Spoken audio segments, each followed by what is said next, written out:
Boa noite a todos. É muito bom estarmos juntos de novo para estudar um pouco da Palavra de Deus.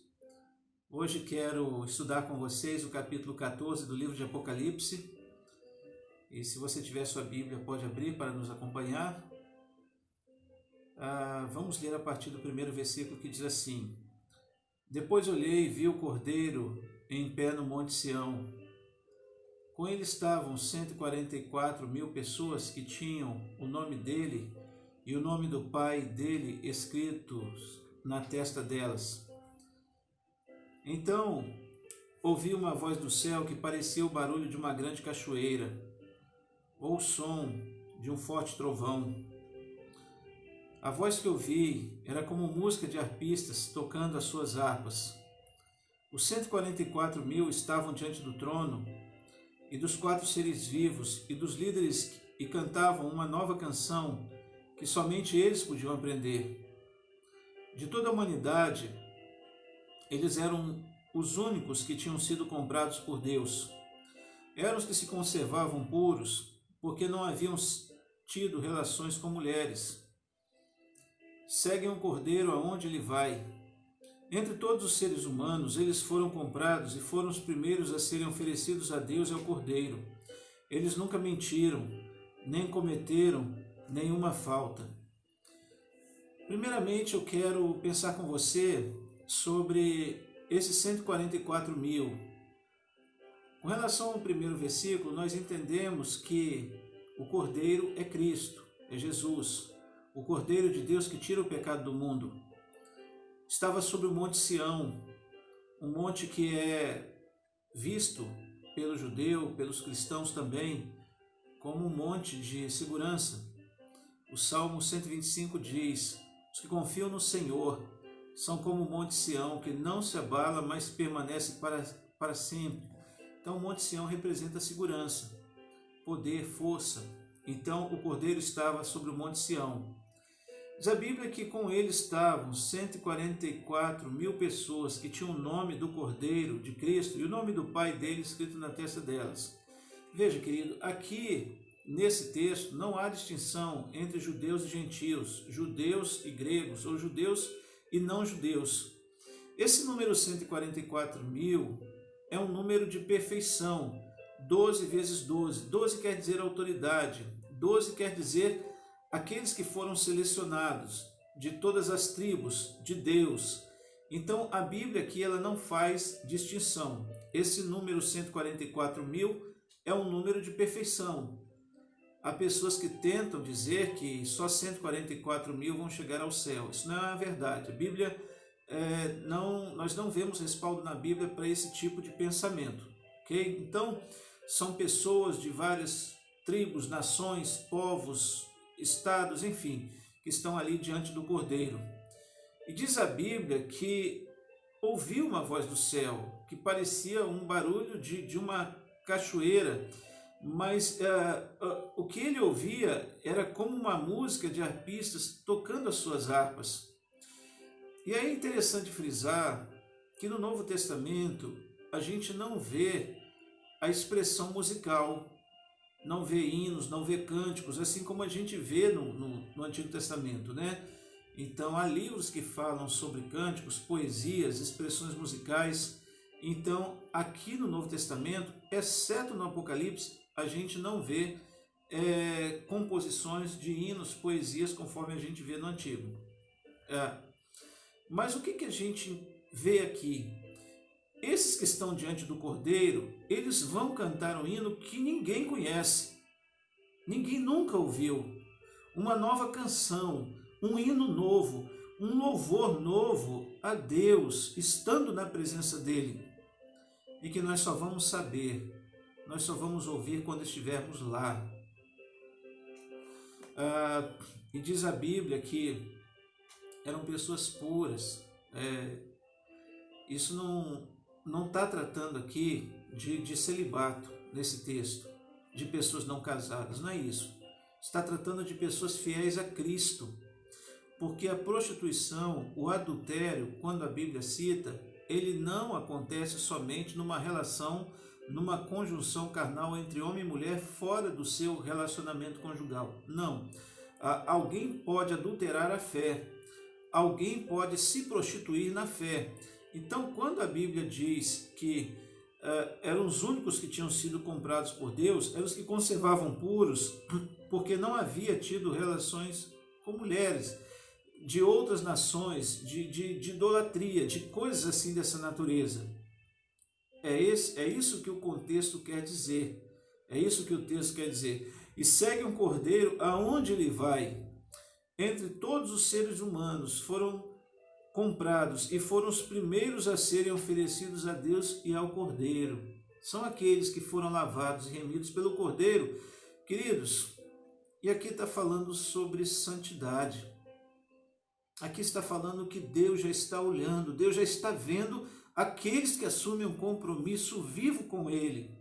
Aqueles que não se prostituem com o sistema que está aí, que mata, que roubam vidas e que tiram a fé, a esperança das pessoas em Deus. Continuando, as mensagens dos 3 anjos. Então vi outro anjo voando muito alto, com uma mensagem eterna do Evangelho, para anunciar os povos da terra e todas as raças, tribos, línguas e nações. Ele disse em voz alta: temam a Deus e louvem a sua glória, pois já chegou a hora de Deus julgar a humanidade. Adorem aquele que fez o céu, a terra, o mar e as fontes das águas. Veja, a mensagem de Apocalipse é uma mensagem que poucos gostam de pregar, porque ela é uma mensagem simples, objetiva e direta. É uma mensagem de julgamento, é uma mensagem de sentença. Então é muito melhor a gente estar falando sobre a graça, sobre a salvação, sobre o amor de Deus, sobre a maneira como Deus nos trata, como Ele fala conosco. É muito melhor falar sobre esses temas do que juízo. Juízo de Deus que de fato vai acontecer. Tudo aquilo que as pessoas fizeram de errado ou deixaram de fazer, Deus está dizendo: está chegando a hora disso tudo ser julgado. Queridos, Deus não se deixa escarnecer. Então há muitos que brincam com Deus, caluniam a Deus, distratam a Deus, tratam Deus de qualquer maneira. Como é que eu vou tratar o meu Senhor, o meu Salvador, por exemplo, do cara lá de cima? Aquele cara. Não, Deus é Deus. Está chegando o tempo, sabe, que Deus está olhando, está percebendo tudo isso, o comportamento humano e de muitos que se dizem cristãos e não são. Veja, versículo 8. Um segundo anjo seguiu o primeiro dizendo: caiu a grande Babilônia. Ela embriagou todos os povos, dando-lhes o vinho forte da sua terrível imoralidade. A Babilônia simboliza a fonte do pecado, da prostituição. E é ela que embriaga. E a Bíblia está dizendo, os anjos estão dizendo: caiu a grande Babilônia. Está para cair. Está para cair. Um terceiro anjo seguiu o segundo com voz forte: aqueles que adorarem o monstro e a sua imagem e receberem o sinal na sua testa ou na mão, beberão o vinho de Deus, o vinho da sua ira, que ele derramou, puro na taça do seu furor. O vinho da ira de Deus está transbordando. E aí você pode me dizer assim: pastor, mas isso também não tem uma interpretação histórica? Tem uma interpretação histórica. Porque quando João leva essa mensagem para as igrejas, está dizendo: vai chegar o dia do juízo.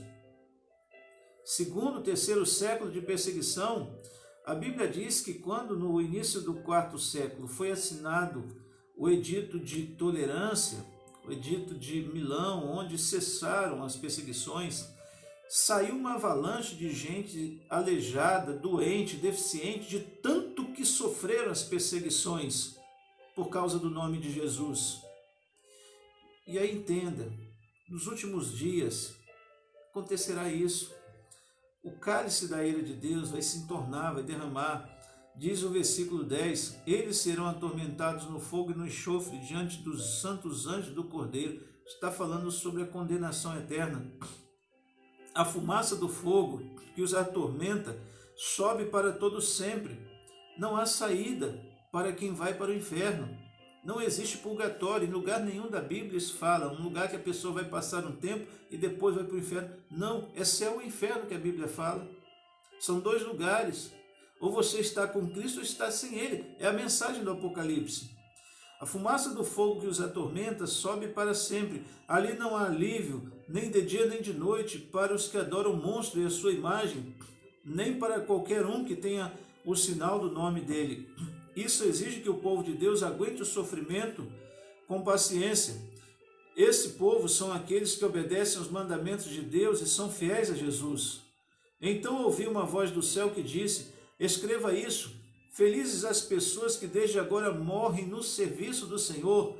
Ei, você que não desiste de trabalhar para Cristo, você que todos os anos, todas as eleições que tem na sua igreja, na sua comunidade de fé, que no seu trabalho com Cristo, você recebe tantas e tantas funções, você não é daqueles que desistem, você não é daqueles que recuam, você não é daqueles que coloca argumento, desculpa para fazer a obra de Deus, você não é aquele que desanima, você não é aquele que olha para o mundo, que olha para trás, põe a mão no arado e olha para trás, você não é desses. Por isso a Bíblia diz, tem uma palavra para você, escreva isso, felizes as pessoas que desde agora morrem no serviço do Senhor.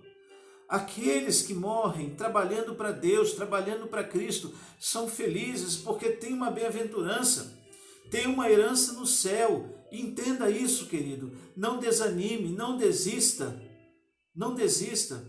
Sim, isso é verdade, responde o Espírito de Deus. Elas descansarão do seu duro trabalho, porque levarão consigo o resultado dos seus serviços. Versículo 14. Então olhei e vi uma nuvem branca, na qual estava sentado alguém que parecia um ser humano, com uma coroa de ouro na cabeça e uma foice afiada na mão. Alguém que parece um ser humano, uma coroa de ouro na cabeça? Cristo. Outro anjo saiu do templo e gritou bem forte para aquele que estava sentado na nuvem: use a sua foice e faça a colheita, porque já chegou a hora de colher. A terra está pronta para a colheita. Aqui é o dia do juízo final que está acontecendo. Versículo 16. Depois o que estava sentado na nuvem passou a foice sobre a terra e fez a colheita. Aí o outro anjo saiu do templo que está no céu e ele também tinha uma foice afiada. Depois outro anjo que era encarregado do fogo saiu para perto do altar. Com voz forte ele gritou para o anjo que tinha a foice afiada: use a foice e corte os cachos de uva da videira da terra, pois as uvas estão maduras. Jesus e um outro anjo estão com a foice na mão, ceifando. É hora do juízo, sabe? Não se pode ficar no meio do caminho, não se pode. Não desistam, mantenham suas posições. Então, o versículo 19, então o anjo passou a foice sobre a terra com todos os cachos de uva da videira e o jogou no tanque da violenta ira de Deus, onde as uvas são pisadas.